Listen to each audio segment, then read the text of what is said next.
जब इंसान वो करते हैं जो सही होता है, तो आम तौर से वो जो उनका एक पिछला फैमिली सर्कल, फ्रेंड्स, सोसाइटी वो उनको नीचे खींचने की कोशिश करता है और इस भागो-दौड़ में वो जो सही कर रहा होता है, वो अपने पोटेंशियल को रियलाइज़ करने की कोशिश कर रहा होता है, वो पोटेंशियल जो दूसरों में नहीं है।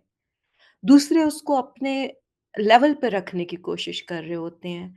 ये शख्स उकाब तो बन जाता है पर फिर तन्हा रह जाता है। This is an important lesson जी। कई दफ़ा देखिए, ये तो अब आपके अंदर तो ये सलाहियत होनी चाहिए कि जो पीछे रह गया है उसका भी हाथ थामना है। अगर आपको अपनी ज़िंदगी का मकसद मिल गया तो इसका मतलब ये नहीं कि रिश्तेदारियाँ सारी ख़त्म कर दें। लेकिन ऐसा बिल्कुल पॉसिबल है कि बहुत सारे रिश्तेदार आपको अब ये महसूस करें कि अब ये हमारे काम का नहीं रहा। तो इसके बारे में तो कुछ नहीं कहा जा सकता।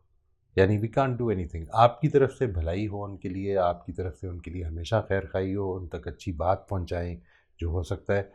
हर आदमी का ये अच्छाई की तरफ जाए या बुराई की तरफ जाए, हर आदमी का जो इसके साथ आप रिलेटेड हैं उसकी ये ऑप्शन है कि वो आपके साथ ताल्लुक़ रखना चाहता है तो रखेगा, नहीं रखना चाहता तो नहीं रखेगा। बस उकाब को अपनी ज़ात की पहचान हो जाती है, उसको अपनी राइट। ज़बान मिल जाती है, बस फिर हम ज़ुबान नहीं एब्सोल्युटली। मिलता। ये एक that is a dilemma very important thing. शायद वो उस सर्कल से बाहर मिलना शुरू हो जाता है जी।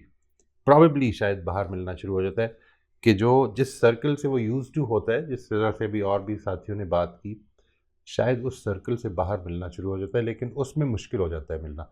आप मत छोड़िए, मैं मत छोड़ूँ। अगर मुझे ज़िंदगी का मकसद मिल गया है, तो इसका मतलब ये नहीं है कि मुझे अब दूसरों को जिनको अभी तलाश है या जिसको अभी ज़रूरत भी महसूस नहीं हो रही, मैं उनको छोड़ दूँ। They have been I have been there, I can empathise with them. Knowing that when I was there, I could not find anything lacking in myself. But today, अल्लाह ताला ने अगर मुझे कोई चीज़ दिखाई है जिसके नतीजे में मेरी ज़िंदगी बामकसद हुई है, तो मैं उनको कमतर ना जानूँ, क्योंकि मालूम नहीं अल्लाह ताला कब उनके लिए भी ये रहमत का दरवाज़ा खोल दे और वो मेरे से बहुत आगे निकल जाए इंशाअल्लाह।